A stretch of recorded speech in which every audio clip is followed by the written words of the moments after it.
Picture this, a man stuck on the world's worst vacation for 20 years. No return ticket, no customer service, and definitely no five-star hotels. This is the story of Odysseus, the greatest adventure tale ever told. It's packed with monsters that would make your nightmares jealous, gods throwing divine tantrums, and impossible choices that make picking a Netflix show seem easy. Our hero faces man-eating giants, seductive witches, and six-headed sea monsters.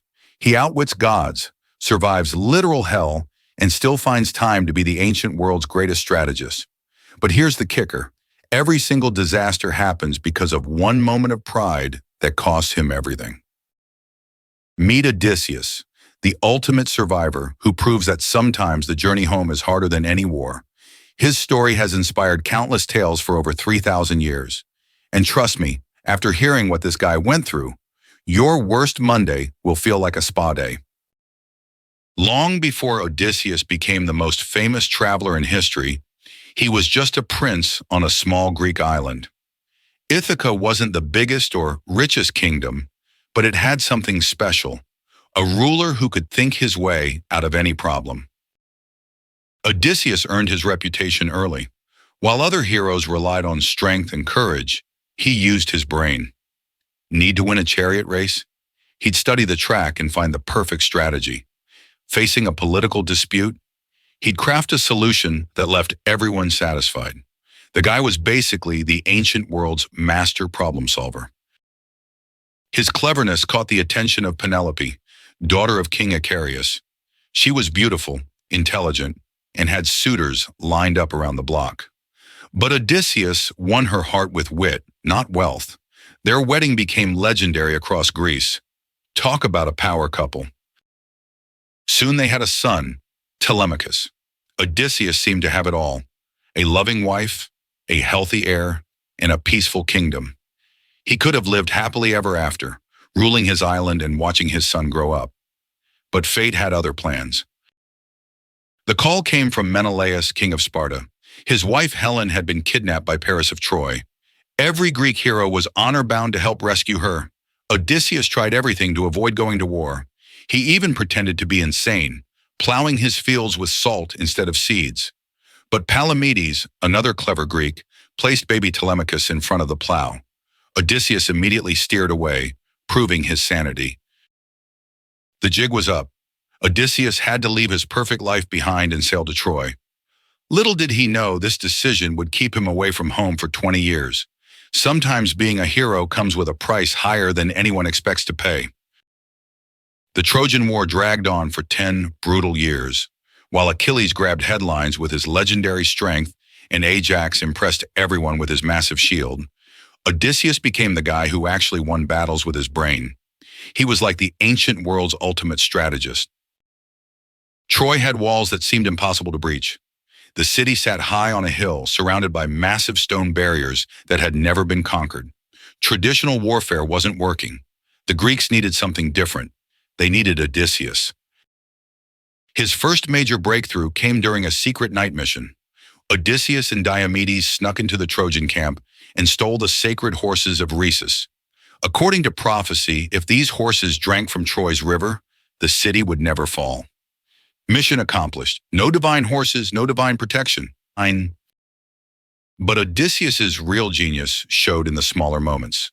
When Greek morale collapsed, he crafted inspiring speeches that got warriors back on their feet. When supply lines got cut, he organized brilliant raids that kept the army fed. The man turned problem-solving into an art form. Then came his masterpiece, the Trojan horse. After 10 years of failure, Odysseus proposed something completely insane. Build a giant wooden horse, hide soldiers inside it, leave it as a gift, and pretend to sail away. Who would fall for such an obvious trick? The Trojans, apparently. They dragged the horse through their gates like it was the world's biggest trophy. That night, Odysseus and his hand-picked team slipped out of the horse's belly. They opened the city gates from the inside. The rest of the Greek army, which had been hiding nearby, poured in. Troy fell in a single night. The 10-year war was over. Odysseus had pulled off the most famous military deception in history. He should have been celebrating his ticket home to Penelope and Telemachus. Instead, he made one tiny mistake that would cost him everything. During the sack of Troy, he got a little too proud of his victory. He boasted that his cleverness had won the war, not the gods. Athena, who had been his patron goddess, felt insulted. Poseidon, who had supported Troy, was already furious about the city's destruction. The gods decided to teach this cocky hero a lesson. What they had in mind would make the 10-year war look like a vacation. Can you imagine spending longer getting home than you did fighting the war itself? Well, buckle up. Odysseus's real adventure was just beginning. The moment Odysseus set sail from Troy, he knew something was wrong. The winds felt different. The sea looked angry. Poseidon, god of the ocean, had marked him for punishment. What started as a victory cruise quickly turned into a nightmare. Poseidon's curse wasn't just about Troy. The sea god had a very personal grudge brewing. But Odysseus didn't know that yet. First, he had to deal with his crew getting completely sidetracked by the world's most dangerous tourist trap. They landed on the island of the Lotus Eaters. These friendly locals offered Odysseus's men some local fruit. Seemed harmless enough, right? Wrong! The lotus fruit caused instant amnesia. Anyone who ate it forgot their home, their family, their entire purpose in life. They just wanted to stay on the island forever, eating lotus and spacing out. Several of Odysseus's men took the bait. They became like ancient stoners, completely blissed out and useless. Odysseus had to physically drag them back to the ships and tie them down. Imagine trying to convince someone high on magical fruit that they needed to leave paradise. Not exactly the smooth sailing home he'd planned. But the real disaster was waiting on their next stop. The crew spotted what looked like a perfect harbor on a mysterious island. They needed fresh water and supplies. What they found instead was Polyphemus, a Cyclops the size of a small building, with one massive eye and zero hospitality skills. This wasn't just any monster. Polyphemus was Poseidon's son. He trapped Odysseus and his men in his cave by rolling a boulder across the entrance. Then he started eating the crew members two at a time, like they were ancient Greek appetizers. Talk about a dinner party from hell. Odysseus watched his men getting devoured and knew brute force wouldn't work. The Cyclops was too strong, and even if they killed him, they'd be trapped forever behind that massive boulder. So he did what he did best. He got creative. First, he told Polyphemus his name was Nobody. Then he got the Cyclops drunk on some incredibly strong wine they'd brought from Troy. When Polyphemus passed out, Odysseus and his men heated up a massive wooden stake and drove it straight into the monster's eye. Polyphemus screamed in agony and called for help from the other Cyclopes. But when they asked who was attacking him, he yelled back, "Nobody is killing me. Nobody is hurting me." The other Cyclopes figured he was fine and left him alone. Sometimes the best plans rely on wordplay. The next morning, Polyphemus rolled away the boulder to let his sheep out to graze, but he sat in the doorway, feeling around to make sure no humans escaped. Odysseus had anticipated this. He and his men tied themselves to the undersides of the sheep and rowed them out to freedom. They made it to their ship and were sailing away when Odysseus made his second huge mistake. He couldn't resist revealing his true identity. He shouted back at the blinded Cyclops, bragging about his cleverness and telling Polyphemus his real name. Big mistake. Polyphemus immediately prayed to his father Poseidon, asking for a revenge against Odysseus of Ithaca. Poseidon heard that prayer loud and clear. The sea god's curse was now personal, targeted, and absolutely devastating. As their ship sailed away, Polyphemus hurled massive boulders that nearly sank them. But the real damage was already done. Odysseus had turned a bad situation into a divine vendetta. His journey home just got infinitely more complicated. After the Cyclops disaster, Odysseus learned that the gods weren't done playing with him. Their next stop brought a glimmer of hope that quickly turned into another crushing disappointment. Sometimes divine help comes with strings attached that'll strangle you. They reached the floating island of Aeolus, king of the winds. This guy literally controlled every breeze on earth. Aeolus actually liked Odysseus and wanted to help him get home. He gave the hero an incredible gift, a leather bag containing all the winds that could blow them off course. With only the favorable west wind left free, Odysseus's ships shot toward Ithaca like ancient rockets. For 9 days and nights, they sailed perfectly. Odysseus stayed awake the entire time, personally steering the ship and guarding that precious bag. He could actually see Ithaca's coastline when exhaustion finally overtook him. That's when his crew made a decision that defines the phrase, "Curiosity killed the cat." They'd been eyeing that mysterious bag for over a week, convinced it contained treasure that Odysseus was hoarding. While their captain slept, they opened it. Every single trapped wind exploded out at once. The ships got caught in a supernatural hurricane that blew them all the way back to Aeolus' island. When Odysseus begged for help again, Aeolus refused. The Wind King figured anyone cursed this badly by the gods was too dangerous to help.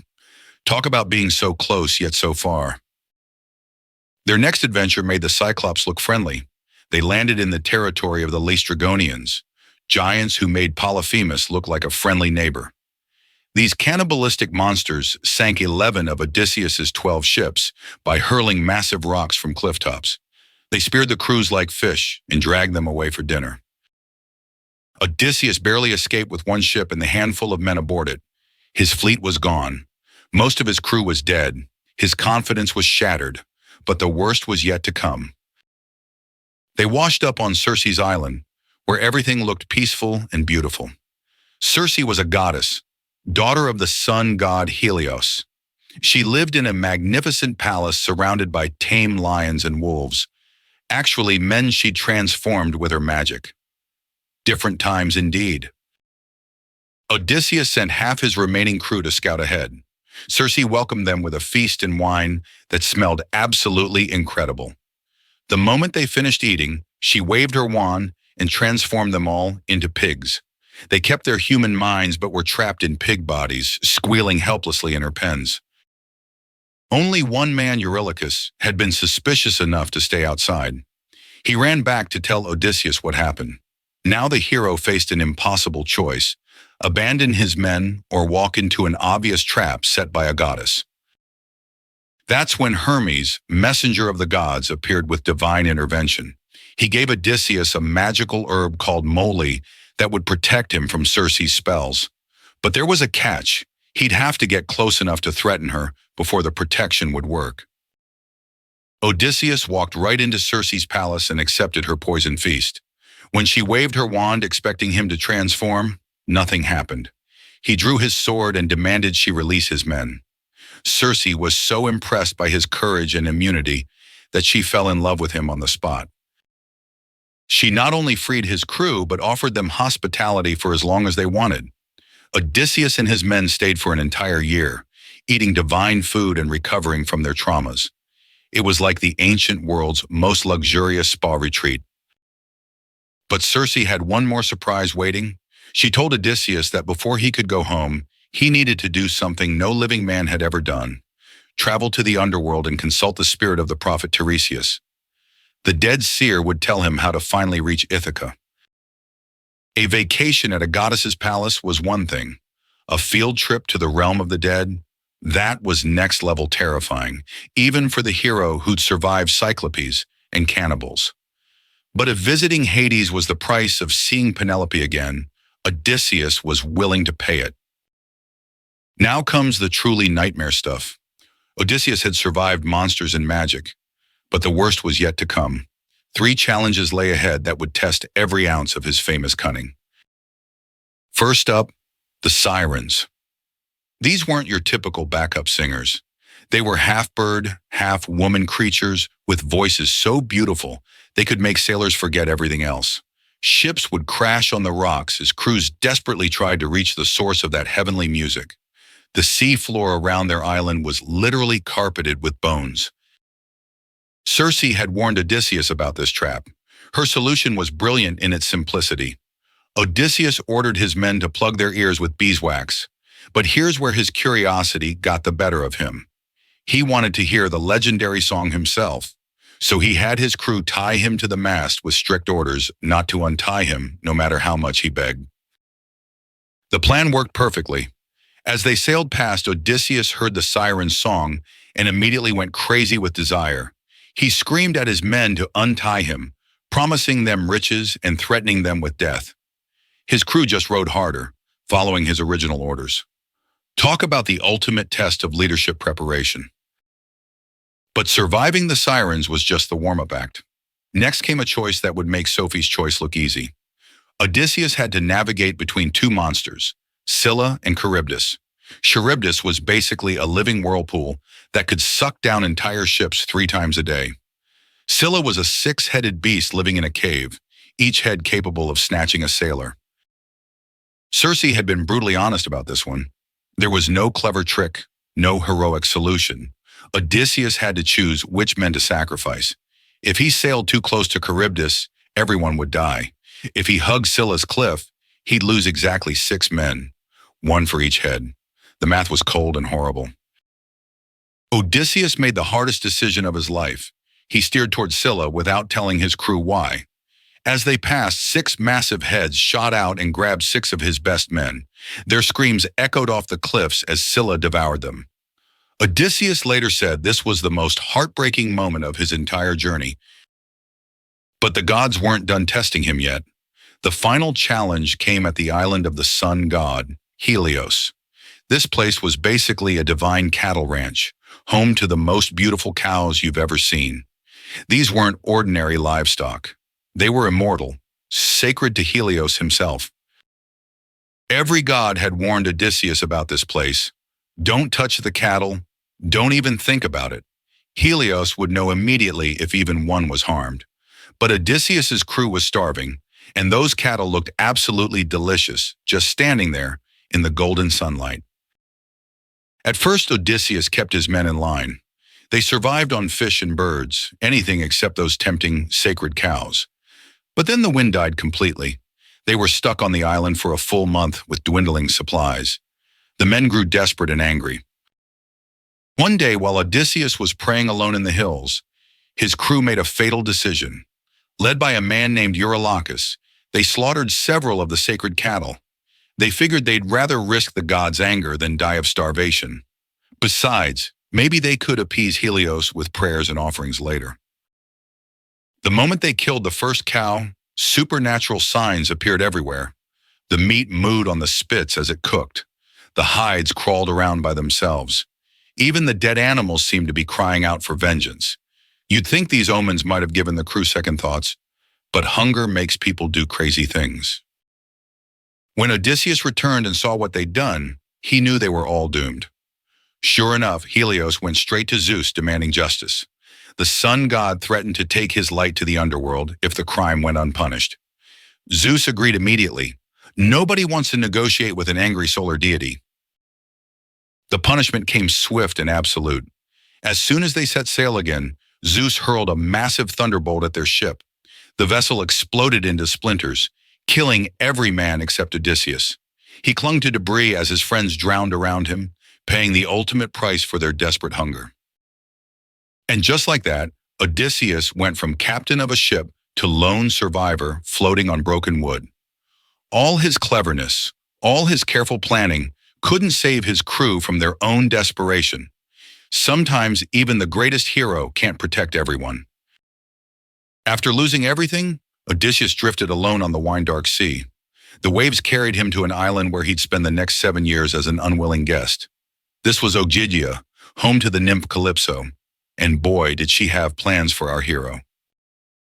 Calypso was drop-dead gorgeous and absolutely smitten with Odysseus. She offered him immortality, eternal youth, and all the pleasures of paradise. There was just one tiny catch. He could never leave her island. Ever. She basically wanted to turn him into her eternal boyfriend, which sounds romantic until you realize it's actually a beautiful prison. For most guys, this might have been a dream come true. Perfect weather, gorgeous company, no responsibilities, and the promise of living forever. But Odysseus spent every day sitting on the beach, staring toward home and weeping. He missed his wife Penelope so much that paradise felt like torture. Calypso tried everything to change his mind. She cooked for him, sang to him, and constantly reminded him of everything he was missing back in Ithaca. His wife was getting older while she stayed eternally young. His son barely remembered him. His kingdom was falling apart. Why not just accept the good life and forget about all that drama? But Odysseus's heart belonged to his family. No amount of divine beauty or immortal promises could replace what he'd lost. Day after day, year after year, he refused Calypso's offer and begged to go home. Talk about commitment. The man turned down eternal paradise for the chance to see his wife again. Finally, Athena decided enough was enough. She went straight to Zeus and demanded justice for her favorite hero. Zeus agreed that 7 years was plenty of punishment for one man. He sent Hermes to deliver an ultimatum to Calypso. Let Odysseus go, or face divine consequences. Calypso was heartbroken, but had no choice. She helped Odysseus build a raft and provided him with supplies for the journey. As he sailed away, she watched from her shore, probably wondering if any man would ever love her, the way Odysseus loved his distant wife. But Poseidon wasn't done with his revenge yet. The sea god spotted Odysseus sailing free and immediately whipped up a massive storm. The raft was smashed to pieces, leaving our hero swimming for his life in mountainous waves. Just when drowning seemed certain, help came from an unexpected source. A sea nymph named Ino took pity on him. She gave him her magical veil, which would keep him afloat no matter what. For 2 days and nights, Odysseus swam through the storm-tossed sea. His hands were shredded, his body battered, but somehow he kept going. Finally, the waves washed him ashore on yet another strange island. This time, however, he'd landed in friendly territory. The Phaeacians were a peaceful, wealthy people known for their hospitality and their incredible ships. Their princess Nausicaa found Odysseus collapsed on the beach like a half-drowned sea monster. Nausicaa was smart and kind-hearted. She gave him clothes and directions to the palace, where her father, King Alcinous, ruled. The Phaeacians had a sacred tradition of helping travelers. No questions asked. They fed Odysseus, listened to his incredible story, and promised to get him home safely. King Alcinous was so moved by Odysseus's tale that he loaded him with gifts: gold, silver, fine clothes, and weapons. The Phaeacians had ships that could sail anywhere in a single day, guided by divine magic. They placed the exhausted hero aboard their finest vessel and set course for Ithaca at last. Odysseus slept for the entire journey, probably the first peaceful sleep he'd had in decades. When the ship reached Ithaca's shore, the kind Phaeacians carried him to a secluded cave while he still slept. They left all his gifts beside him and sailed away without waking him, their good deed complete. When Odysseus finally opened his eyes, he was home. After 20 years of war and wandering, the greatest journey in mythology was almost over. But he still faced one final challenge, and this one would require all his legendary cunning. Waking up in Ithaca should have been pure joy for Odysseus. Instead, he faced the biggest mess of his life. 20 years of absence had turned his palace into a frat house from hell. Over 100 suitors had moved in, eating his food, drinking his wine, and competing for his wife's hand in marriage. These weren't just any random guys. They were nobles and princes from neighboring islands, each convinced that Odysseus was dead and Penelope should choose a new husband. They'd been living it up in his palace for years, treating his servants like garbage and acting like they owned the place. But here's where Penelope proved she was just as clever as her famous husband. For 3 years, she'd been playing the ultimate stalling game. She told the suitors she'd choose one of them as soon as she finished weaving a burial shroud for Odysseus's father, Laertes. Seemed reasonable enough, except every night she secretly unraveled her day's work. The trick worked perfectly until one of her maids ratted her out. The suitors were furious when they discovered the deception, but they had to admire her cleverness. They gave her an ultimatum: no more delays, no more tricks. Choose a husband or they'd choose for her. Meanwhile, Odysseus was getting the lay of the land with Athena's help. The goddess disguised him as an old beggar so he could scout the situation without being recognized. What he saw made his blood boil. These arrogant freeloaders were destroying everything he'd built, disrespecting his family, and plotting to kill his son Telemachus.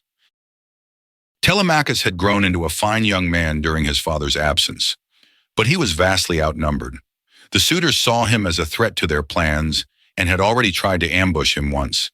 They figured if they eliminated the prince, Penelope would have no choice but to remarry quickly. Odysseus's first stop was his loyal swineherd Eumaeus.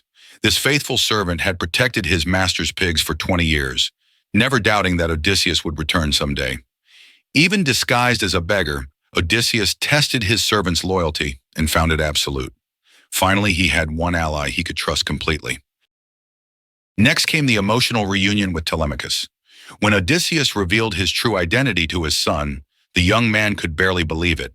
His father was supposed to be dead. But as they talked and planned together, Telemachus realized this weathered warrior really was the hero he'd dreamed about his entire life. The father-son team hatched a brilliant plan. Odysseus would continue his beggar disguise and infiltrate the palace. Telemachus would secretly remove all the weapons from the Great Hall, except for what they'd need later. When the moment was right, they'd strike together against the suitors. Entering his own palace as a beggar was heartbreaking for Odysseus. He saw his favorite dog, Argos, lying neglected and dying in the courtyard. The faithful animal recognized his master after 20 years, but was too weak to do more than wag his tail before passing away. Even his own servants didn't recognize him in his disguise. The suitors treated the disguised king terribly. They mocked him, threw food at him, and threatened to beat him up for daring to beg in their presence. Odysseus endured it all, memorizing every face and every insult. His revenge would be legendary, but first he needed to test his wife. Penelope had heard about the strange beggar claiming to have news of her husband. She summoned him for a private conversation, hoping against hope for real information about Odysseus. The disguised king spun a convincing tale about meeting her husband in distant lands, describing Odysseus's appearance and clothing in perfect detail. Penelope was torn between hope and skepticism. This beggar knew too much to be lying, but she'd heard so many false reports over the years. She decided on one final test that would solve all her problems at once. She announced a contest for the suitors. Whoever could string Odysseus's massive bow and shoot an arrow through 12 axe handles would win her hand. This was genius-level problem-solving. The bow was so powerful that only Odysseus had ever been able to string it. If any suitor could accomplish the feat, maybe he really was worthy to replace her husband. If not, she'd have more time to stall while they argued about who should try next. Contest day arrived, and the great hall filled with confident suitors. One by one, they attempted to string the legendary bow. These were strong men, warriors and princes, but the weapon defeated them all. Some couldn't even bend it enough to attach the string. Others strained until their faces turned purple, but still failed completely. As the suitors grew frustrated and embarrassed, the disguised Odysseus asked for a turn. The nobles erupted in angry laughter. This old beggar thought he could succeed where they'd all failed. Penelope, however, insisted on fairness. If he wanted to try, he should have his chance. Odysseus took his beloved bow and examined it carefully, like a musician checking his instrument. Then, with casual ease that stunned everyone watching, he strung the massive weapon in one fluid motion. The suitors' laughter died in their throats as he selected an arrow and drew back the string. The arrow flew true, passing through all 12 axe handles with room to spare. But Odysseus wasn't done with his demonstration. He immediately drew another arrow and shot the lead suitor, Antinous, right through the throat. As the man fell dead, Odysseus threw off his disguise and revealed his true identity. The great hall exploded into chaos. Some suitors tried to rush him, others scrambled for weapons that were no longer there thanks to Telemachus's preparation. Odysseus and his son fought side by side, their arrows finding target after target among the panicked nobles. When the slaughter finally ended, over 100 suitors lay dead in the great hall. The floors ran red with blood, and the air reeked of death. Odysseus had reclaimed his palace in the most dramatic way possible, but he still faced one final test, convincing his wife that he was really her husband. Penelope remained cautious even after witnessing the massacre. Clever women don't survive 20 years of political pressure by being gullible. She devised one last test, mentioning casually that the servants could move their marriage bed to another room for Odysseus to rest. This seemingly innocent comment triggered an explosive reaction. Odysseus explained angrily that their bed couldn't be moved because he'd carved it from a living olive tree that was still rooted in the ground. Only the real Odysseus would know this intimate detail about their bedroom. Finally convinced, Penelope ran to her husband's arms. Their reunion was everything you'd expect after 20 years of separation, tears, laughter, and endless stories to share. The greatest adventure in mythology had ended where it began, with love triumphing over every obstacle the gods could devise. The king was home. The kingdom was restored. And Odysseus had proven that sometimes the longest journey is the one that leads back to where you started. And there you have it, the complete saga of Odysseus, the hero who proved that sometimes brains beat brawn. His 20-year journey home became the template for every epic adventure story that followed. From Star Trek to Pirates of the Caribbean, you can see Odysseus's influence everywhere. What makes his story timeless? Maybe it's because we all face our own monsters and temptations. We all have to choose between easy paths and right paths. And sometimes we all need a little cleverness to get through life's impossible situations. The ancient Greeks knew what they were doing when they made this story immortal. If you enjoyed diving into this epic tale, smash that like button. Drop a comment about which part of Odysseus's journey you found most incredible. And don't forget to subscribe for more amazing stories from mythology and history. Trust me, the ancient world has plenty more wild tales where this came from.